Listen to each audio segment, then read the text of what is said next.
Pakistan stock exchange में trading का इख्तिताम तारीखी सतह से हुआ। 100 इंडेक्स पहली बार 10,123 पॉइंट्स बढ़कर 1,17,297 पॉइंट्स की हद पर बंद हुआ। स्टॉक एक्सचेंज में 461 कंपनीज में 404 कंपनीज के शेयर्स में इजाफा हुआ। हमजा गिलानी कराची से हमारे साथ मौजूद हैं। हमजा, बताइएगा आज क्या फ्लक्चुएशन रही, तारीखी दिन रहा आज?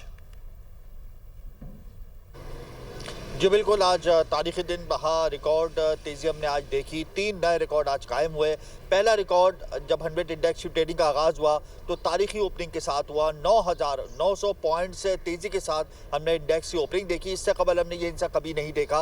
और जब इतनी ज़बरदस्त तेज़ी हुई, यानी 5% से ज़्यादा जब तेज़ी हुई, तो स्टॉक एक्सचेंज इंतजामिया मुतहरिक हुई और ट्रेडिंग को होल्ड कर दिया 1 घंटे के लिए। उसके बाद दोबारा से ट्रेडिंग का आगाज़ हुआ और इंडेक्स से पीछे मुड़ के नहीं देखा, बल्कि आगे ही चलता रहा। और तारीख में पहली बार 100 इंडेक्स दौरान ट्रेडिंग 10,000 पॉइंट्स इजाफे के साथ 1,17,200 के लेवल पर ट्रेड हुआ। इंट्राडे हाई 1,17,300 है। 10,000 पॉइंट्स का हिस्सा 100 इंडेक्स ने तारीख में पहली बार उबूर किया। ये दूसरा रिकॉर्ड था। और तीसरा रिकॉर्ड है कैपिटलाइजेशन का, यानी एक दिन में स्टॉक एक्सचेंज सरमायाकारों को तकरीबन 1200 अरब रुपए का फायदा हुआ। सरमायाकार निहाल हो गए।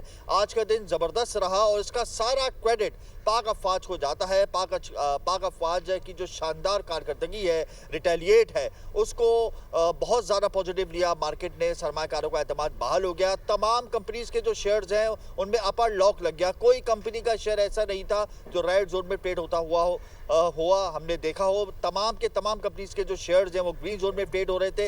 मुसलसल मार्केट आगे की जानिब जा रही थी। इंट्राडे लो 1,15,000 और इंट्राडे हाई 1,17,300 का रहा। मार्केट में 8,000, 9,000 और फिर 10,000 पॉइंट्स की तेजी हुई। स्टॉक एक्सचेंज सरमायाकारों के अगले पिछले तमाम दुख दर्द दूर हो गए और ये कंसिस्टेंसी हम आगे भी देखेंगे, क्योंकि हमें IMF से ट्रांच मिल गई है। हमारे इकोनॉमिक इंडिकेटर्स बेहतर हो रहे हैं। US और चाइना का एग्रीमेंट हो गया है। इसके अलावा हमारा जो इंटरेस्ट रेट 100 बेसिस पॉइंट घटा है। ये तमाम अवामिल जो है वो स्टॉक एक्सचेंज को सपोर्ट करेंगे और फिर आइंदा आने वाले दिनों में सफारती ताल्लुकात मजीद बेहतर होंगे पाक भारत के, तो इसको भी बहुत ज़्यादा पॉजिटिव लिया जाएगा। और ये गुमान किया जा रहा है कि इस हफ्ते 100 इंडेक्स अपना साबिका रिकॉर्ड तोड़ देगा 1,20,800 का और एक नया रिकॉर्ड हाई बनाएगा। बहरहाल कैपिटलाइजेशन की बात करें, ट्रेडिंग की बात करें, पॉइंट्स की बात करें, कंपनीज की बात करें, सब के सब ग्रीन जोन में ट्रेड होते हुए हमने देखे और सरमायाकारों का एतमाद अब बहाल हो गया है। ठीक, अच्छा हमजा, आने वाले कुछ दिनों की बात करें तो क्या अभी आने वाले कुछ दिनों में मार्केट मुहतात रहती हुई आपको दिखाई दे रही है, जो आपकी एक्सपर्ट से बात हुई है,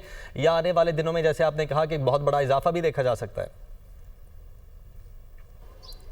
देखिए, हमारे रिजर्व्स बेहतर हो रहे हैं, हमारी रेमिटेंसेस बेहतर हो रही हैं, हमारा करंट अकाउंट बैलेंस सरप्लस में है, हमारी एक्सपोर्ट इंक्रीज हो रही है, हमारी एक्सपोर्ट में IT और जो टेक्सटाइल की एक्सपोर्ट है उसमें हम इजाफा देख रहे हैं। फिर सरमायाकारों का जो कॉन्फिडेंस बिजनेस सर्वे है वो भी पॉजिटिव है। तो सरमायाकारों के लिए बहुत सी अपॉर्चुनिटीज़ हैं। सरमायाकार बेहतर तौर पर परफॉर्मेंस दे रहे हैं और फिर स्टॉक एक्सचेंज इन्हीं तमाम पॉइंट्स को सामने रखकर परफॉर्म करती है। स्पेकुलेशन तो यही है कि आइंदा वाले दिनों में 100 इंडेक्स जो है वो बुलंद तरीन सतह पर जाने वाला है और सरमायाकारों का बहाल हुआ है। गुज़िश्ता हफ्ता बहुत ज़्यादा पैनिक सिचुएशन में था। स्पेकुलेशन हमने देखी थी, म्यूचुअल फंड्स की जानिब से बड़े पैमाने पे सेलिंग हुई। अब मार्केट ने ना सिर्फ रिकवरी दिखाई बल्कि मार्केट इस वक्त सरप्लस है और बैक साइड पे जाने की, पीछे जाने की मार्केट के पास कोई वजह नहीं है। ना रोल ओवर वीक है, ना ही टेक्निकल करेक्शन आने के चांसेस हैं। तो यही तमाम अवामिल हैं जिसकी वजह से ये कहा जा रहा है कि नेक्स्ट वीक और करंट वीक जो है उसके अंदर तेज़ी का, रिकॉर्ड तेज़ी का तसलसल बहाल रहेगा। ठीक है, बहुत शुक्रिया आपका हमजा।